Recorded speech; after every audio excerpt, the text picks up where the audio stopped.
हिमाचल प्रदेश पिछले 3 साल से लगातार आपदाओं की मार झेल रहा है।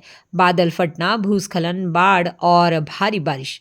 हर बार तबाही इतनी बड़ी रही है कि राज्य अपने दम पर संभल नहीं पाया। लेकिन राहत और पुनर्निर्माण के नाम पर सवाल ज्यादा खड़े हुए हैं और समाधान कम दिखा। अनुराग ठाकुर ने हाल ही में सीधा आरोप लगाया है कि कांग्रेस सरकार आपदा राहत की राशि में लूट खसोट कर रही है। उनका कहना है कि केंद्र से हिमाचल को पिछले 3 साल से लगभग 3,000 करोड़ 58 लाख रुपए मिले, लेकिन इसका सही इस्तेमाल नहीं हुआ। विधानसभा में मुख्यमंत्री सुखविंदर सिंह सुक्खू ने खुद जानकारी दी कि केंद्र से कुल 3,247 करोड़ आए और राज्य ने 331 करोड़ और जोड़े।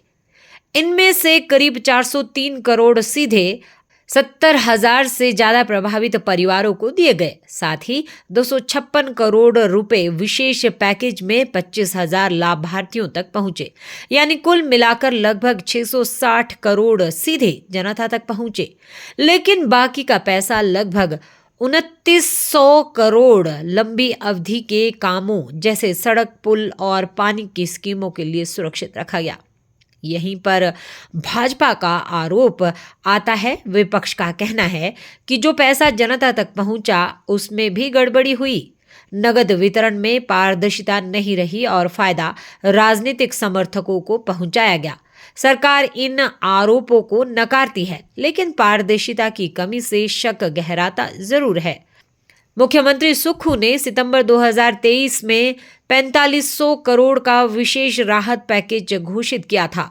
अनुराग ठाकुर का दावा है कि इस पैकेज में से सरकार सिर्फ 250 करोड़ ही खर्च कर पाई, जबकि मुख्यमंत्री कहते हैं कि अब तक 850 करोड़ रुपए खर्च किए जा चुके हैं और ये पैसा अस्थायी बहाली पर लगा है।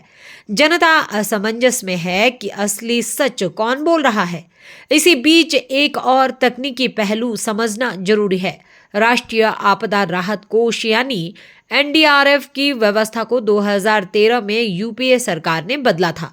इसके बाद राज्य आपदा राहत कोष यानी एसडीआरएफ बना और नियम तय हुआ कि खर्च का 90% हिस्सा केंद्र देगा और 10% राज्य। यानी राहत और पुनर्निर्माण का बड़ा बोझ केंद्र के पैसों से ही उठना है।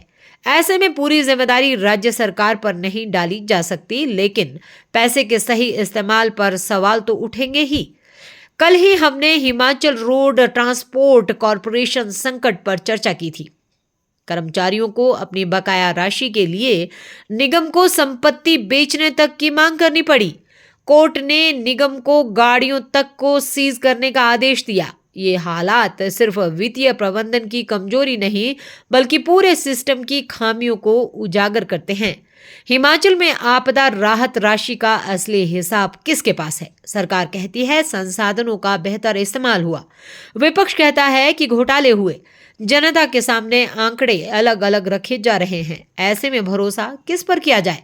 क्या वाकई में समय नहीं है कि राज्य सरकार एक रियल टाइम पब्लिक डैशबोर्ड बनाए, जिस पर साफ साफ लिखा हो कि कितना पैसा आया, कहां लगा और कितना बचा? इससे न सिर्फ विपक्ष के आरोपों का जवाब मिल सकता है, बल्कि सरकार के दावों की पुष्टि भी होगी। आपदा राहत राजनीति का मुद्दा बन गई है, लेकिन असल में यह पीड़ित परिवारों का सवाल है।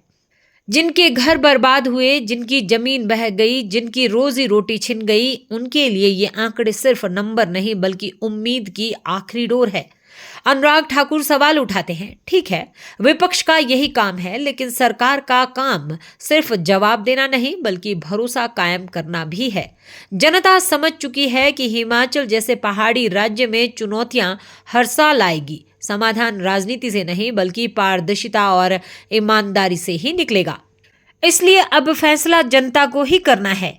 भरोसा सरकार पर किया जाए जो कहती है हमने अपना काम किया है, या विपक्ष पर जो लगातार आरोप लगा रहा है कि काम अधूरा है।